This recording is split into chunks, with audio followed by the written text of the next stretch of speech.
मैं इस्लामुद्दीन खान और आप देख रहे हैं प्रहार टाइम्स। जैसे कि आप सभी को मालूम है कि विधानसभा चुनाव की में जितने भी उम्मीदवार खड़े हैं वो चुनाव जीतने के लिए एड़ी चोटी का जोर लगा रहे हैं। शहर के तमाम मुद्दों पर अपनी अपनी राय भी नेता जम कर रख रहे हैं, लेकिन जिस तरह से ये चुनाव एक काफ़ी अहम माना जा रहा है मुमरा शहर के लिए, क्योंकि मुमरा शहर में ऐसे तमाम कई मुद्दे हैं जिन पर नेताओं की नज़र बनी हुई है और उनसे ज़्यादा पकड़ अब जो है आम जनता रखी है। जैसे टोरेंट का मुद्दा हो या फिर और भी कोई भी और मुद्दा हो, उन सभी मुद्दों पर जनता बड़ी ही बेबाकी से अपनी पक्ष भी रख रही है।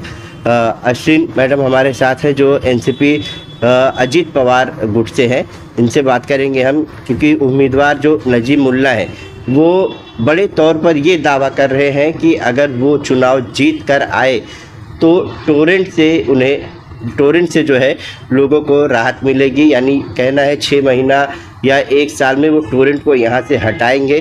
तो सबसे पहले आपसे यही बात करेंगे, टोरेंट का जो मुद्दा है, नजीब मुल्ला जिस तरह से कह रहे हैं कि वो अगर चुनाव जीत कर आए तो टोरेंट को वो हटा देंगे यहाँ से, लेकिन लोगों का सवाल ये है कि अभी भी सरकार में वही लोग हैं तो फिर क्यों नहीं हटा दे रहे? अस्सलाम वालेकुम, नमस्ते। देखिए, सरकार में हम लोग अभी आए हैं, ठीक है। हम लोग जब अजीत दादा गुट में प्रवेश किए उसके बाद से अजीत दादा के साथ मिलकर हमने जो एक प्रेशर सरकार पे बनाया है। जैसा कि आपने देखा होगा विशालगढ़ का जो मामला था, वहाँ पर जो हाल फिलहाल में वहाँ पर संभाजी राजे जो कांग्रेस पार्टी के हैं, जो शरद पवार गुट के हैं, उनके ही लोगों ने मिलके और उन्होंने ही पूरा एक वहाँ पे माहौल क्रिएट किया था, जिसकी वहाँ वजह से वहाँ की मस्जिदें तोड़ी गई, वहाँ के दरगाहों को नुकसान पहुँचाया गया, वहाँ के घरों को नुकसान पहुँचाया गया। तो आपने देखा होगा कि अजीत दादा पे हमने प्रेशर लाकर अजीत दादा से बात कराई और अजीत दादा वहाँ पे पहुँचे, लोगों को राहत दी, 50-50 हज़ार रुपये उन्होंने दिए, कार्रवाई को रोका। तो एक कांग्रेस ने जो नुकसान पहुंचाई, कांग्रेस के गठ ने, वो उस बारे में कोई बात नहीं कर रहा है। अजीत दादा जो है सत्ता में इसलिए गए कि लोगों के, जनता के काम होंगे। अजीत दादा एक सेक्युलर नेता है और इसीलिए हमने उनसे ये भी कहा कि हमारे शहर में जो हमारा जो मुद्दा है वो है टोरेंट से जो है गरीब की जेब खाली हो रही है। जो बिल देते 11 या 11.5 रुपये यूनिट है, पर यूनिट है मेरे ख्याल से।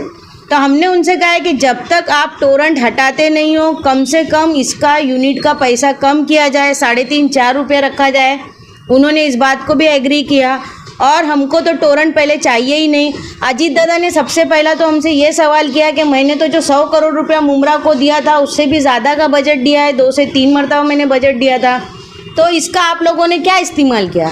अब हमारे पास उसका जवाब नहीं था, क्योंकि हम तो नगर सेवक है, इस्तेमाल करने वाले बड़े बड़े लोग थे।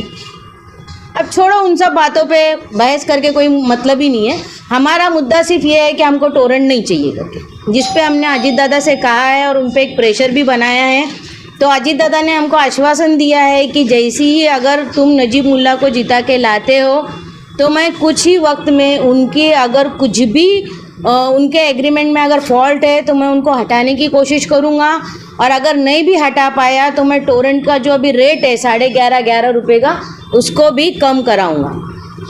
लेकिन ये कहा जा रहा है कि जो यहाँ से 15 साल से लगातार जो चुनाव जीत कर आ रहे हैं उनके आगे नजीब मुल्ला कैसे जीतेंगे, क्योंकि उनको कहा जा रहा है कि वो भारी बहुमत से जीत कर आएंगे। एक तरफ आप लोग भी कह रहे हैं कि भारी बहुमत से जीत कर आएंगे।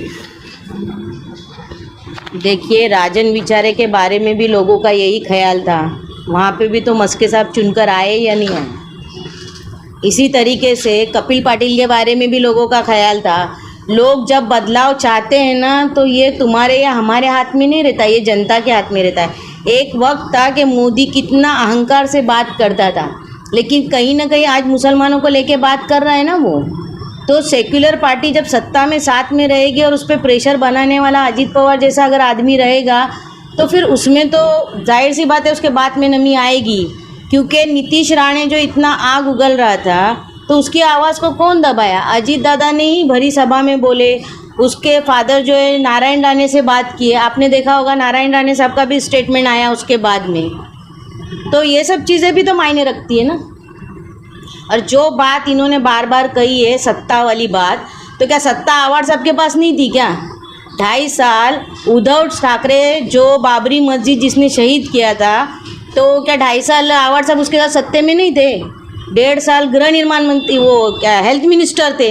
हमारा एक 2008 में जो हम नगर सेवकों ने लाया हुआ हॉस्पिटल वो सही से नहीं चला पाए।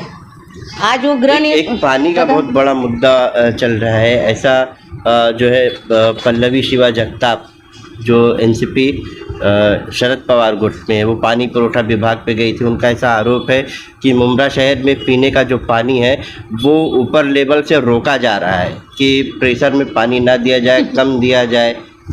देखिए जब भी चुनाव जीतने के बाद पानी सुनिए, आमदार अभी कौन था? हंडा मोर्चा हमने इनके आने से पहले कई मोर्चे निकाले थे। जब हम इनके साथ में गए तो हमने मोर्चे निकाले क्या? हम लोगों को लेके ऑफिसर के पास जाके उनके काम करके देते थे। आपने देखा होगा, चाहे डोंगरे नगर का काम हो, तनवर नगर का काम हो, कई इलाकों में पानी नहीं आ रहा है। बात पूरी सुनिए। जब वहाँ की पब्लिक लोकल, जब तनवर नगर डोंगरे नगर की पब्लिक ने देखा कि इन्हीं के वॉल से छेड़छाड़ करते, उसकी भी रिपोर्ट इनको दी गई। और जब पाए तो उसकी ओपनिंग करने कौन था, क्या एक्टिंग कर रहे थे, ये तो आप सब देखते ही है। आए दिन इलेक्शन आएगा तो पानी का प्रेशर कम ज़्यादा किया जाता है। अभी आरोप लग रहा है कि भाई उधर से पानी कम कर रहे, फिर इतने दिन जो पानी कम आ रहा था तो वो कौन कम कर रहा था? और तुम तो दिखा रहे हो कि हमारी ताकत है इतनी ज़्यादा है, फिर अचानक में ऐसी कौन सी हवाई ताकत जो है ऊपर से पानी कम करेगी? और पहली बात तो पानी की राजनीति हम कभी न किए हैं न करेंगे, चाहे वो नजीब मुल्ला रहे, चाहे अशरीन राउत रहे, क्योंकि मुसलमान किसी को पानी पिलाने से रोकता नहीं है कुछ लोगों की तरह। देखिए बड़ी राजनीति में तो मैं नहीं जाती हूँ, इतना तो ज़रूर होगा कि जो हमारे टोरेंट के 2000 के बिल है वो 5000 6000 हो जाएंगे।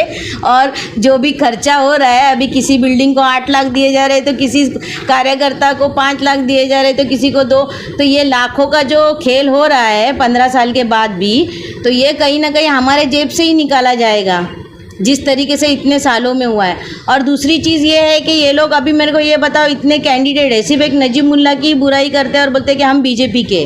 बताओ ना, बीजेपी को मुमरा में लाने वाला कौन? आपने टोरेंट कंपनी यहाँ पे लाए, इसका पैसा किसको जा रहा है? बीजेपी को जा रहा है। आपने टोरेंट कंपनी यहाँ पे लाए, जिसका पैसा किसको जा रहा है? बीजेपी को जा रहा है। महामुमरा देवी किसकी है? आरएसएस की है, इसका पैसा किसको जा रहा है? आरएसएस को जा रहा है। तो अभी ये बताओ कि हम फिरका परस्त है या इनका साथ देने वाले फिरका परस्त है? आप कहाँ गई इनकी गैरत? और कहाँ है इनके इसमें जो बताते हैं कि हम काफिर है? अरे काफिर कौन है ये अल्लाह बेहतर जानता है, हमको आपको सफाई देने की ज़रूरत नहीं है। लेकिन आप लोग क्या कर रहे हो आज मुमरा के साथ? और आपने देखा है, आप तो पत्रकार हो, इतने सालों से आप लोग भी मुमरा के हालात पे नज़र रखे हुए हो, छोटी बड़ी बातें जो होती है। अब मेरे को ये बताओ ना कि वो संभाजी जो ये है, इन्होंने जो किया विशालगढ़ में, वो कांग्रेस का ही आदमी था ना। ये बोल रहे कांग्रेस की विचारधारा, यही अजीत पवार था जिसने वक्फ बोर्ड की कमेटी बनाया, वक्फ बोर्ड का डायरेक्ट बिल पास होने नहीं दिया। और जो वक्फ बोर्ड की कमेटी बनी उसमें 4 खासदार गए। और ऐसी कितनी बड़ी बड़ी कमेटियाँ हैं जिस पे सदर हमारे मुसलमान हैं। ये लोग थोड़ी चाहते हैं दूसरी पार्टी वाले। इन्होंने टिकट कितने लोगों को दिया है मुसलमानों को, बताओ? अजीत पवार की पार्टी ने सबसे ज़्यादा मुसलमानों को टिकट दिया है। आज आपने बाबा सिद्दीकी के लड़के का बयान सुना होगा, उसने कांग्रेस के बारे में बताया है कि कैसी तासुबी राजनीति ये लोग कर रहे हैं।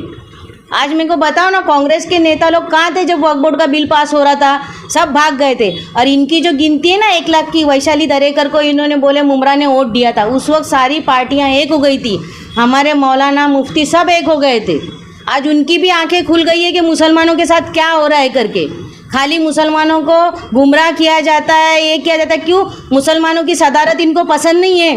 अभी नजीब मुल्ला ने इतना बड़ा दावा किया था कि आपकी जगह पे किसी भी मुसलमान को टिकट दिलाओ, मैं उसको सपोर्ट करता हूँ उनकी पार्टी से।